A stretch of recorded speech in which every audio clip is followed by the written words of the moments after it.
I stand in my parents' Virginia dining room, the weight of my Columbia law degree heavy in my left hand. The certificate feels like lead now, not the golden ticket to their approval I'd imagined. My right hand instinctively moves to the small swell beneath my silk dress, 5 months of secret joy and terror wrapped in one. Father's face contorts as his gaze drops to my middle. In 27 years, I've never seen William Ellis look at me with such naked disgust. "You're a disgrace," he says, each word precise as a knife. "Get out." Mother's perfectly manicured nails dig into the back of her dining chair. "You made your bed, Amanda. Sleep in it." Her voice lacks even the pretense of warmth. I swallow hard. This homecoming dinner, meant to celebrate my graduation with honors, has transformed into my exile ceremony in less than 5 minutes. "If you'd just let me explain about Ethan." "There's nothing to explain." Father cuts me off, straightening his tie as if my very presence has disarranged it. "Do you have any idea what this will do to our standing in town? What people will say?" 2. "We've given you everything," Mother adds, her voice trembling not with emotion but carefully calibrated outrage. "The best schools, opportunities most girls would kill for. And this is how you repay us?" I try again.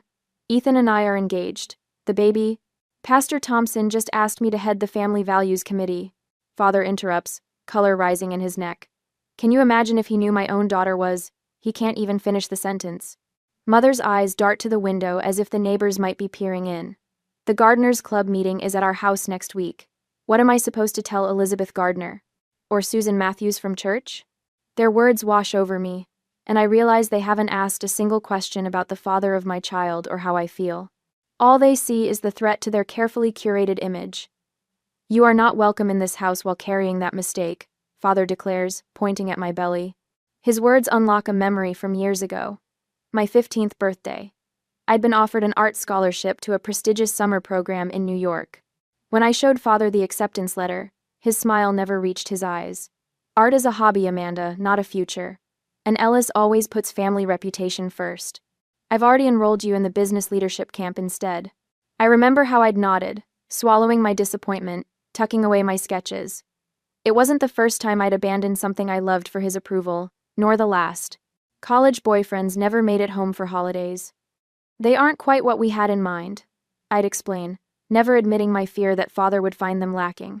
Even Ethan, Harvard-educated and from a good family, remained my secret for 5 years. Every decision, every achievement measured against William Ellis's impossible yardstick. And still, I never measured up. My hands tremble now, but my voice steadies. "They didn't even ask who the father was," I whisper to myself. "If they had, everything might have been different." Father checks his watch, signaling that my time is up. Mother straightens silverware that doesn't need straightening. "I'll get my things," I say quietly. Upstairs, I pack a suitcase with mechanical precision. Through the floorboards, I hear the clink of silverware as my parents continue their dinner without me. 5 minutes to erase 27 years of daughterhood. On the hallway wall, family photos mock me. Ellis family at the country club. Ellis family at Father's firm party. Ellis family at Mother's charity gala. In every picture, perfect poses, perfect clothes, perfect smiles. Not one shows who we really are. I trail my fingers over a photo from my law school acceptance. Father's hand on my shoulder looks proud to strangers, but I remember how his fingers dug in, whispering, "Don't waste this opportunity like you almost did with that art nonsense." Downstairs, Mother doesn't look up from her roast chicken. Father's newspaper creates a barrier between us. I place my framed law degree on the dining table, the last offering to their altar of appearances. "Goodbye," I say, though I might as well be speaking to the walls. As I step onto the porch, the door closes firmly behind me. No dramatic slam, just a quiet click of exclusion. I press my hand to my belly, feeling a flutter beneath my palm. "It's just us now," I whisper, fishing my phone from my purse to call Ethan. For the first time in my life, I've disappointed my parents in a way that can't be fixed with achievements or apologies. And strangely, beneath the hurt, something else stirs: relief. As if I've been holding my breath for 27 years and can finally exhale. Later that night, the hotel bed feels like sandpaper against my skin as I cradle my phone, tears blurring Ethan's name on the screen. My fingers tremble as I press call, each ring echoing my heartbeat. "Amanda? What happened?" Ethan's voice wraps around me like a blanket. "They threw me out," I whisper. The words still unreal. They didn't even ask who the father was.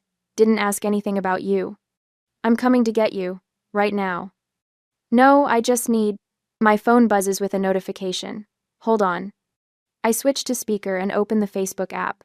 Mother's post appears at the top of my feed. Please keep our Amanda in your prayers. Sometimes the brightest minds struggle with the heaviest burdens. We're devastated by her breakdown, but trust God's plan for healing. The room spins. Ethan, they're telling everyone I had a breakdown. Before he can respond, my phone vibrates again. Aunt Martha's voicemail plays. Amanda, honey, your parents are devastated by your choices. They've loved you so completely. How could you hurt them this way? Pastor Thompson is already planning your intervention. Call them, sweetie. Make this right. I sink to the floor, phone clutched to my chest. They're rewriting everything. I tell Ethan, my voice hollow, creating their own version where I'm mentally unstable instead of pregnant and engaged. There's more, he says, his voice tight. Dad just got a call from a friend at Wellington and Pierce. Your father contacted the senior partners about, we're considering your job offer. Something about family concerns regarding your stability. The air leaves my lungs.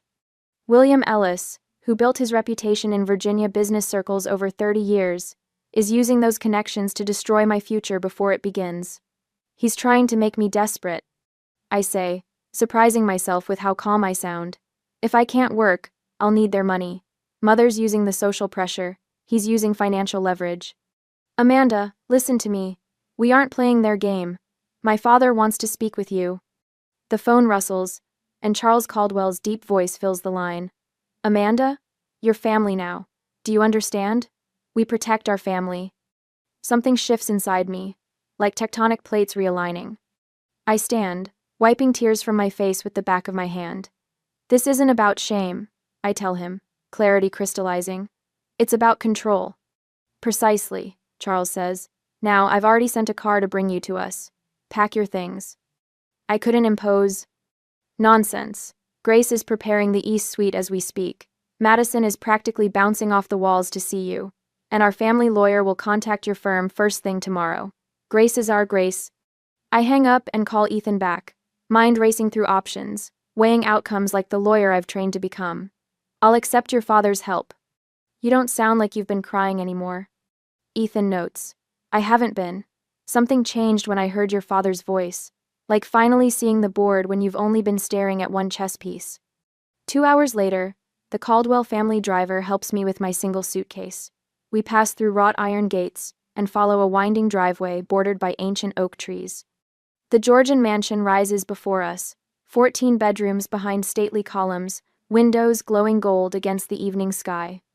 On the wide front steps stands Charles Caldwell, silver-haired and straight-backed. He opens my door himself, bypassing the driver. Welcome home, sweetheart, he says, helping me out with a gentleness my own father never showed. Grace appears in the doorway, her face warm with genuine concern. The suite is ready whenever you'd like to rest. No rush at all. Madison barrels past her mother, throwing her arms around me. I'm going to be an aunt. This is the best news ever. Their welcome washes over me in waves, each kind word, each touch on my arm a stark contrast to the icy rejection hours before. Yet beneath the gratitude, an emptiness expands. These people, practically strangers, despite my 5-year relationship with their son, offer what my own blood could not, unconditional acceptance. In the grand foyer, Ethan waits, hands behind his back. He drops to one knee as I approach, revealing an emerald ring glinting in an antique gold setting. My grandmother's, he explains. Dad had it sized for you last month when I told him our plans. The ring slides perfectly onto my finger. Another piece of evidence that the Caldwells prepared to welcome me while my own parents prepared to cast me out. Later, in the guest suite larger than my childhood bedroom, I stand at the window overlooking manicured gardens silvered by moonlight. The hollow victory tastes bittersweet, finding home with strangers instead of those who raised me. My phone buzzes with another of Mother's social media proclamations. William and I thank you for the outpouring of support during this difficult time. Family is everything. We pray Amanda returns to us soon. I turn off my phone, place one hand on my belly, and the other on the emerald ring. We have a family, I whisper to my child. Just not the one I expected. I wake to sunlight streaming through unfamiliar curtains, momentarily disoriented until my hand finds the small swell of my belly. 3 days at the Caldwell estate, and I still expect to open my eyes to my childhood bedroom. Instead, I'm surrounded by the soft blues and creams of the guest suite Grace prepared with such care. My phone buzzes on the nightstand. Another text from Mother. We're praying for your return to reason.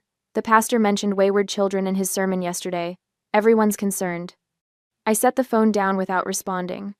Downstairs, the scent of coffee and cinnamon pulls me from bed. In the kitchen, Grace Caldwell stands at the massive island, her silver hair caught in morning light. There she is, Grace says, sliding a plate of cinnamon toast toward me. Sleep well, dear? Before I can answer, my phone lights up with a call from Father. 4th one this morning. I silence it, but not before Grace notices. They found out where you are, I explained, the toast suddenly drying in my mouth. Grace covers my hand with hers. Let them know. This isn't a secret to be ashamed of. Her eyes, so like Ethan's, crinkle at the corners. You're carrying our grandchild too. Something in her matter-of-fact acceptance breaks through my carefully constructed walls. They're telling everyone I had a breakdown. I confess. Mother called the garden club yesterday. Made a scene about losing her daughter. And someone's been calling the firm. Anonymous concerns about my character issues. Grace's expression hardens. William always did prefer manipulation to honest conversation. How do you know my father? Charles and William have crossed paths for years. Our companies have occasional dealings. She refills my tea. Your father threatened one of our project managers yesterday. Said his job would be in jeopardy if he didn't share your new address. The familiar knot forms in my stomach, but something else rises alongside it. Anger, sharp, and clarifying. I need to document everything. I say, lawyer brain engaging, despite my personal turmoil. Every call, text, every attempt to interfere with my job. Grace's approval warms me more than the tea. Smart girl, protect yourself first.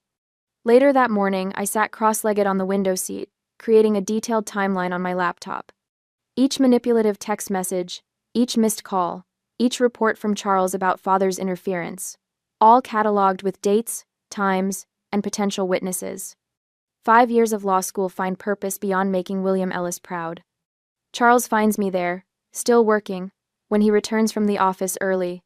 Amanda, he says, knocking softly on the doorframe. We have company.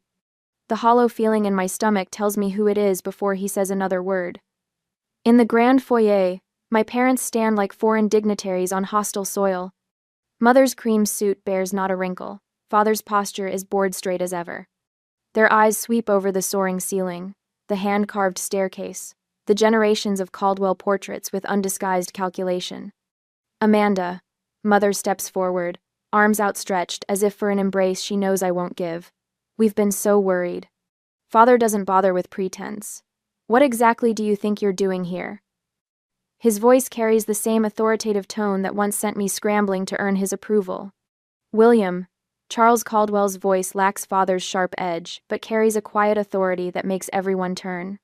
Elizabeth, I wasn't aware we'd scheduled a meeting today. Father's jaw tightens.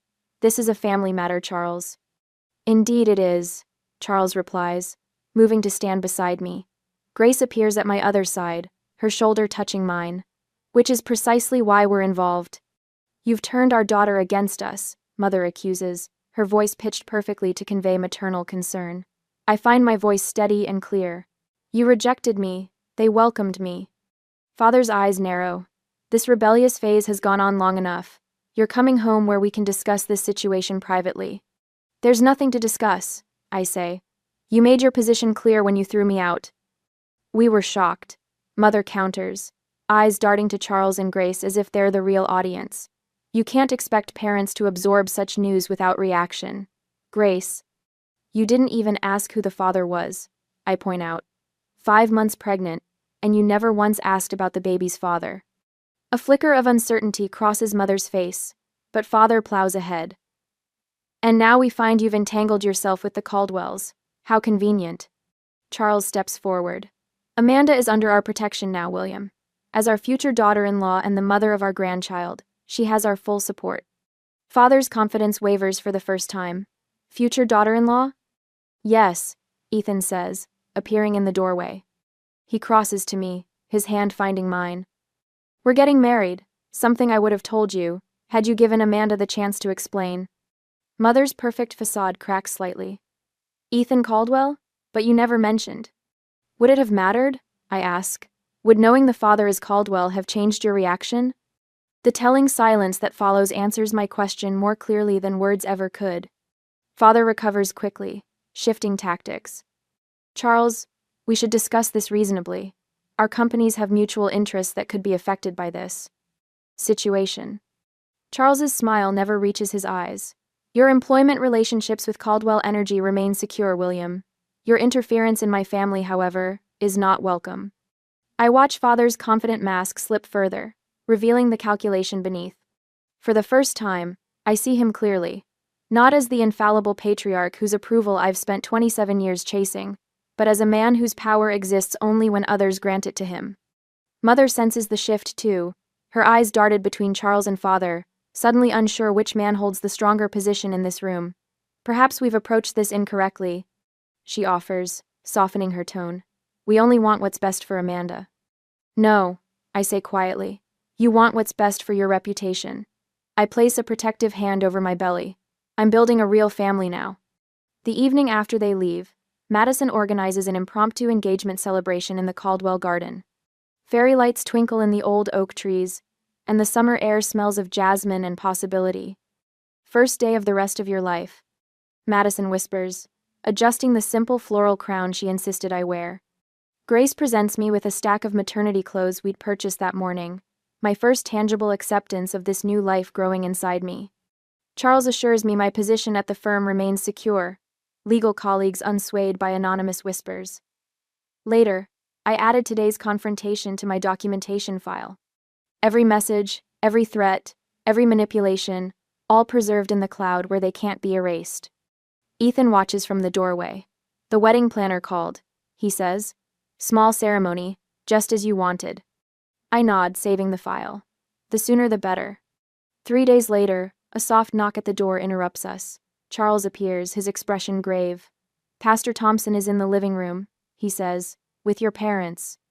My stomach tightens. An intervention? Charles nods. They're requesting you join them. Grace appears behind him, her finger hovering near the security button by the door. Say the word, and I'll have them removed. But something has shifted inside me. The documentation, the Caldwell's unwavering support, the clarity that comes from seeing my parents' manipulation laid bare, it all crystallizes into a new kind of strength. No, I say, rising. I'll speak with them. As we descend the stairs, I feel Ethan's steady presence behind me. Weeks ago, I would have crumbled under the weight of my parents' disapproval. Now, each step feels like reclaiming ground. Pastor Thompson rises when I enter, his expression uncomfortable. My parents flank him like bookends. Mother's eyes are red-rimmed, a performance I now recognize for what it is. Father looks not at me but at Charles, still searching for leverage. I take a deep breath, my hand finding Ethan's. It's time they heard my truth, I whisper, and step forward to face the past so I can claim my future. I rise from the antique sofa in the Caldwell living room, where Pastor Thompson sits uncomfortably between my parents. My hands don't tremble anymore. 5 days at the Caldwell estate have replaced my uncertainty with clarity as sharp as a scalpel. Pastor Thompson, I say, addressing him directly rather than acknowledging my parents. I appreciate your concern, but I need to correct several misrepresentations. My voice carries the precision I've practiced in courtrooms. My parents rejected me without even knowing I'm engaged to Ethan Caldwell. His eyes widened, darting between my face and my father's reddening one. The shock is genuine, the first honest reaction I've seen since they arrived. Furthermore, I continue, I'm carrying a child conceived in a committed 5-year relationship, not through some reckless encounter as you've been led to believe. Behind me, Grace and Charles stand in silent support. I feel their presence like a shield at my back. What my parents have orchestrated is textbook emotional manipulation. I say, unfolding a notepad where I've documented every call, text, and social media post. They've contacted my law firm to question my character. They've told extended family I had a breakdown. They've orchestrated what you believe is a loving intervention when in reality, It's an attempt to salvage their reputation at my expense. Father lurches forward in his seat. We just wanted what's best for you, Amanda. Can't you see that? Mother reaches for the pastor's arm, tears materializing on cue. We needed time to process everything. You sprung this on us so suddenly. I watch Pastor Thompson's face as he absorbs the conflicting narratives. His gaze lingers on my mother's hand clutching his sleeve, then shifts to my father's rigid posture. If you wanted what was best? I responded evenly. You wouldn't have thrown me out without asking a single question about the father of my child or my plans. Father's jaw tightens.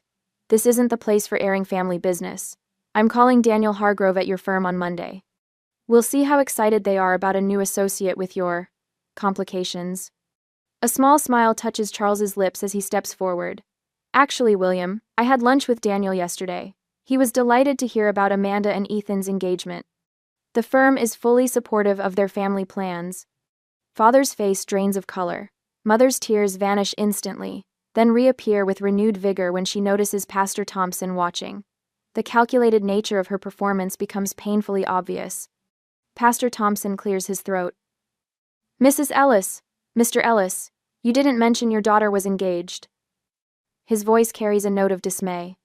Or that the father was Ethan Caldwell. Does that matter? Father snaps.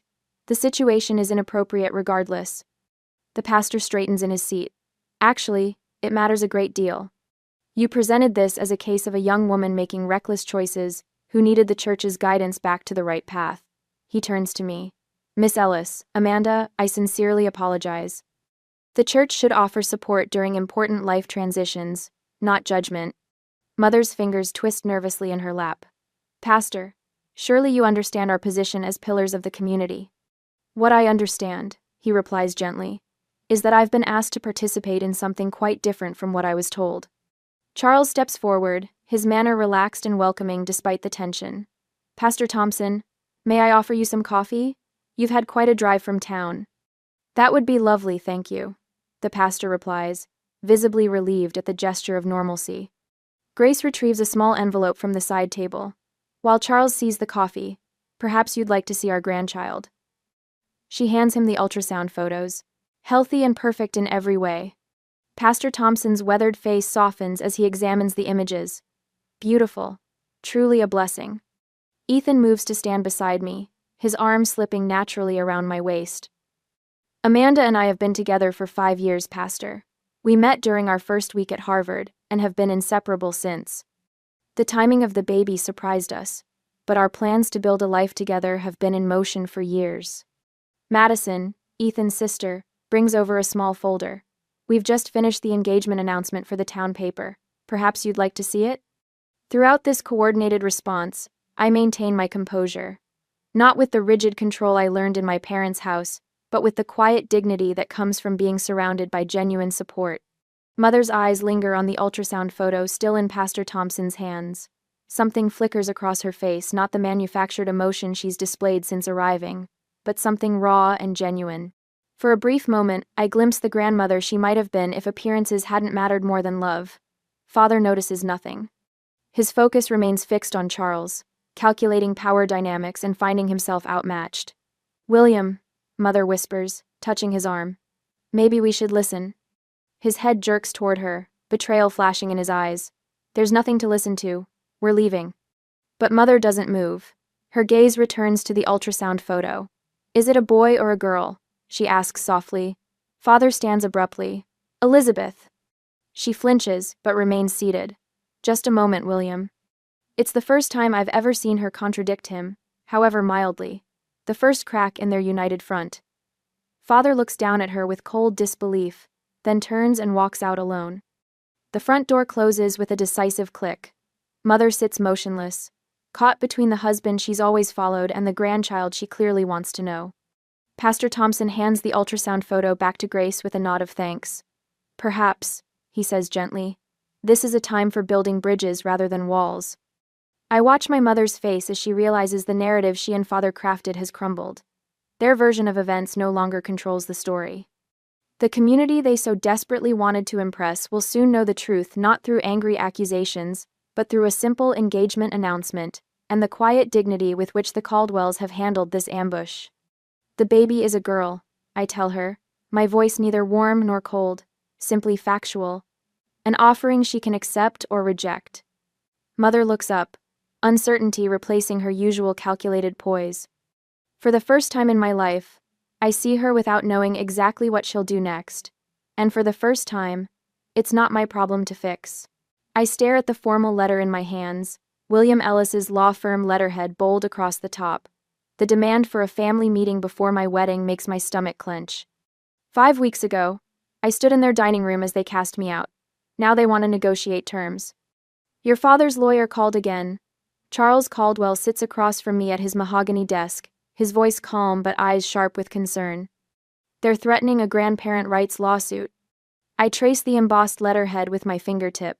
Mother's been calling every relative we have. Aunt Martha phoned me in tears yesterday, begging me to make peace with my parents before the baby comes. And now half the family is texting you, Ethan adds from his position by the window, sunlight catching the anger in his eyes. All with the same message. Grace enters with a tray of tea, setting it down with quiet efficiency. Her presence steadies me, so different from Elizabeth's calculating displays of motherhood. They've requested mediation. Charles's mouth tightens around the word. Before the wedding. I take the cup Grace offers, inhaling the calming scent of chamomile. 2 days until I marry Ethan in the Caldwell garden. 2 days until I officially join this family that chose me when my own did not. They're desperate. Grace says, her hand warm on my shoulder. They've lost control of the narrative since Pastor Thompson saw them for what they are. I think of the letter's threats to contest the ceremony, the thinly veiled accusations that the Caldwells had stolen me from my rightful family. William's lawyer even contacted my new colleagues, suggesting I might be emotionally unstable during my pregnancy. A small part of me whispers that making peace would be easier. For the baby's sake. For simplicity. The ghost of the daughter I once was still craves their approval. But as I look around at the Caldwells, Charles's protective steadiness, Grace's unconditional warmth, Ethan's unwavering support, clarity washes over me like a wave. Boundaries aren't punishment, I say slowly, setting down my cup. They're protection. Charles nods, a small smile playing at his lips. What if we invite them here? On our terms. A dinner, Grace suggests. We'll host. The home advantage will be ours. I straighten, my legal mind already mapping the strategy. I'll prepare statements they can't refute. Facts, not emotions. And we'll still hold the wedding 2 days later, Ethan says, moving to stand behind my chair. Regardless of what happens. My hand finds his, drawing strength from his touch. Let's do it. That evening, Grace sends a formal dinner invitation to my parents. The response comes within an hour they'll attend. Their eagerness only confirms their desperation. When they arrive the next evening, I watch from the library window as Charles greets them at the door. My father's Bentley looks small in the circular driveway of the Caldwell estate. Mother wears her church luncheon outfit cream silk with pearl buttons. Father's suit is pressed to military precision. They look powerful until they step inside. The 14-foot ceilings and old money elegance of the Caldwell home dwarf their carefully constructed status symbols. Their expressions flash with poorly concealed discomfort. Charles leads them to the dining room with impeccable professionalism, making small talk about the unseasonably warm weather. Grace welcomes them with a warmth that neutralizes their initial tension, though I catch the calculation behind Mother's returning smile. I entered last, Ethan at my side. The baby bump is more pronounced now, impossible to ignore beneath my navy dress. Father's eyes slide away from it. Mother lingers a moment too long. William, Elizabeth. I greet them with careful neutrality. Thank you for coming. We take our seats, Grace's finest china gleaming under chandelier light. The first course arrives, carried by staff who've served the Caldwells for decades. The contrast to our family dinners, Mother insisting on serving herself to show her domestic skills, is stark. As the soup bowls are cleared, I place my napkin beside my plate and meet my father's eyes directly. I've prepared a statement about our family values. I begin, my voice steady. But first, I have a question. Father shifts in his seat, already uncomfortable with my control of the conversation. When exactly did you decide to reject me from our home? I ask. Before or after you found out who the father was? The color drains from Father's face. His stunned silence reveals everything. I don't know what you mean, Mother stammers, but the excuse falls flat. When Amanda told you she was engaged to Ethan Caldwell? Charles says calmly. You never bothered to ask. You saw only a pregnant, unmarried daughter a threat to your reputation. Not the fact that she was building a life with someone from one of Virginia's oldest families. Father's jaw tightens. That's not... It's exactly what happened. Grace interrupts, her voice gentle but unyielding. You rejected your daughter and my grandchild without knowing a single fact beyond what might embarrass you at church. We were shocked. Mother tries again. We needed time. Time to spread rumors about my mental health? I ask. Time to contact my law firm? Or time to have Pastor Thompson ambush me? Father's fingers drum against the tablecloth. This isn't over, he says, the familiar threat in his voice. We have rights. Your employment at Caldwell Energy remains secure, Charles replies, measured and precise, as long as you stay out of Amanda's life. Mother's eyes fill with tears I've learned not to trust. We have grandparent rights, she whispers. The courts, I interrupt, my legal education a weapon now, require established relationship patterns to grant visitation. Your rejection and subsequent actions are documented. Every call, every text, every manipulation. I lean forward. I may be your daughter, but I'm also a Columbia-educated attorney. Don't threaten me with a law you don't understand. Their faces crumple not from remorse but from the realization that their weapons have been stripped away. This dinner is over, Charles says, standing. I'll walk you out. As Charles leads them to the door, I watch Father's pale face and rigid shoulders. Mother glances back once, tears streaming now. For the first time, they might be genuine. I feel no sadness, only the clean wound of closure. The Caldwells surround me as the door closes. Grace's arm around my waist, Ethan's hand in mine. The family I chose. The family that chose me. They showed me exactly what kind of parent I'll never be. I say softly, one hand resting on my belly. In 2 days, I'll marry Ethan in the garden behind us. And in 4 months, we'll welcome our daughter into a home built on love instead of appearances. Some boundaries aren't meant to be crossed. Some endings make room for better beginnings. 4 months later, I stand in the Caldwell dining room, sunlight streaming through floor-to-ceiling windows. My Columbia law degree now hangs proudly in Charles's study, his suggestion, not mine. My silk dress, the same one I wore that fateful night at my parents' home, stretches more noticeably over my 7-month bump now. Charles raises his crystal flute, the bubbling apple cider catching the afternoon light. To our daughter and grandchild, he announces, his voice warm and steady. Around the table, faces I've come to treasure beam back at me. Grace dabs at her eyes with a linen napkin. I never thought I'd be so blessed, she whispers, reaching for my hand across the polished mahogany. My phone buzzes against the table. My parents' number flashes on screen, the 3rd call this week. With a single swipe, I decline it. No panic rises in my chest, no desperate need to answer, just peace. Everything okay?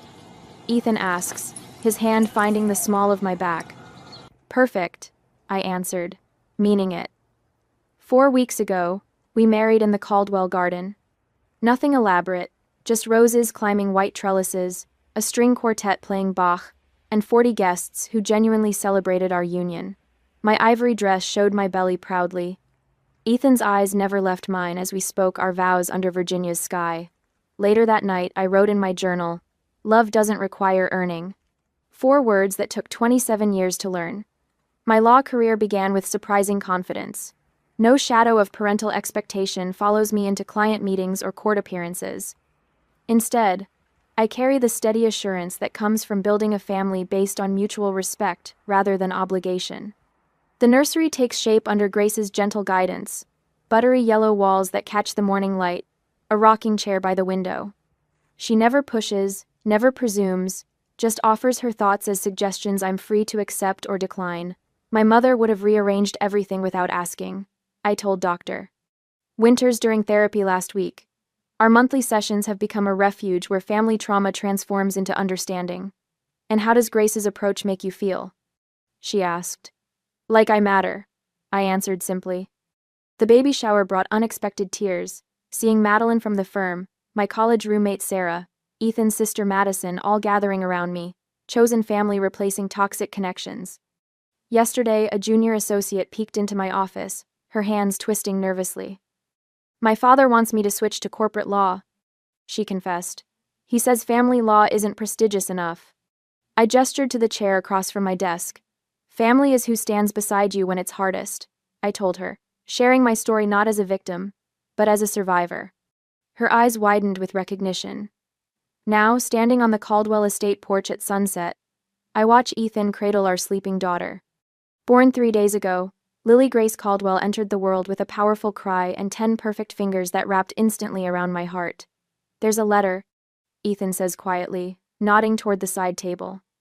My mother's handwriting crosses the cream envelope. I open it carefully, reading Elizabeth's request for reconciliation, for a chance to meet her granddaughter. My response feels neither angry nor bitter, just clear. When you're ready to meet your granddaughter as she is, not as a continuation of our family name, not as a secret to be hidden, but as the beautiful gift she is, we'll be here. The Virginia countryside stretches before us, hills rolling toward the horizon as the sun paints everything in amber and gold. Through the window behind us, I glimpse Charles and Grace watching, their faces full of quiet joy. They showed me what family isn't, I whisper to Ethan. The Caldwells showed me what a family should be. Blood doesn't make family, love does. He kisses my forehead, our daughter sleeping peacefully between us. Love without conditions, he adds. I nod, finally understanding what I could never earn but was always worthy of receiving.